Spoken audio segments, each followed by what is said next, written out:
In the previous video, we discussed about the G1 phase checkpoint of cell cycle. If you want to watch that video first, the link is in the description. Now in this video, we'll be discussing about the intra S phase checkpoint. This is the checkpoint that occurs in the S phase of cell cycle. It checks for errors in DNA. It has got the same mechanism as of in G1 checkpoint, with few crosstalks that differ. And there is a different mechanism for G1 checkpoint in yeast. To start this checkpoint, first of all, let's see what drives the G1 to S phase transition. We see here we have the CDC25A protein that acts on CDK1-2 and removes the inhibitory phosphate from CDK1 or 2, thereby activating the CDK1 or 2. Then this active CDK1 and CDK2 mediates the transition from G1 to S phase. And not only this, the CDK1 and CDK2 also mediates the progression of cell cycle through the S phase.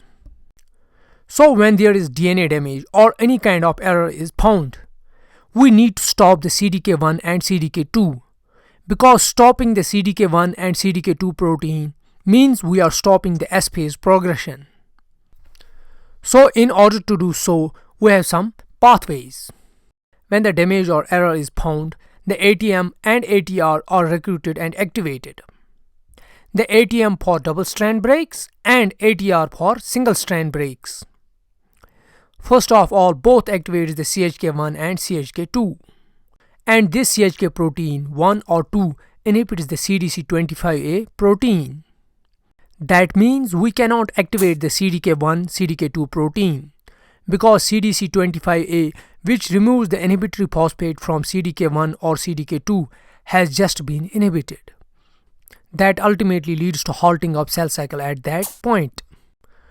Furthermore, we have another way to stop the cell cycle in S phase, since this is the synthesis phase. We know the ATR activates the CHK1 protein, and this CHK1 can inhibit the DBF4 and CDC7 protein. And their inhibition means inhibition of replication origin firing in S phase. And by this way, the cell cycle progression is stopped.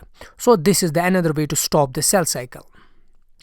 Now let's move on to the different set of proteins in yeast that govern the S phase checkpoint. Here in this diagram, we have the DNA molecule having RPA protein attached to one of the strand. And in this diagram, we can see DNA has got a damage in its strands, with which the replication fork collapses. From here, the RPA starts the activation of proteins under the damaged conditions. So we need to restart the replication process. Like first of all, the RPA activates the replication regulator called the DPB11 protein, which in turn recruits and activates the DDC1/MAC3 or RAD17 protein. Both the proteins act as a damage sensors during the DNA replication in yeast. Then we have mediator molecules from here, and first one is the activation of MAC1 DDC2 protein. It either gets activated by DDC1 or directly gets activated by RPA protein as shown in the diagram. In the next step, the mediator molecule MAC1 or DDC2 phosphorylates and activates the RAD53 protein, which in turn phosphorylates and activates the DUN1 protein. And remember, this DUN1 protein then acts on three proteins, SML1, CRT1 and DIF1 protein, and inhibits their activity. So here we see all the three proteins are getting inhibited. But prior to this, we see in this diagram these three proteins, SML1, CRT1 and DIF1 protein, used to inhibit the RNR, ribonucleotide reductase enzyme. And we know RNR is an enzyme that catalyzes the formation of DNTPs, that is the deoxyribonucleotide triphosphates. It's actually the RNR enzyme that forms the deoxyribonucleotides from ribonucleotides. So what this pathway is done here? We see three proteins, SML, CRT and DIF1 protein are getting inhibited. Their inhibition means they won't be inhibiting the RNR enzyme anymore, which ultimately means RNR enzyme is getting activated under this pathway, which leads to formation of dNTPs.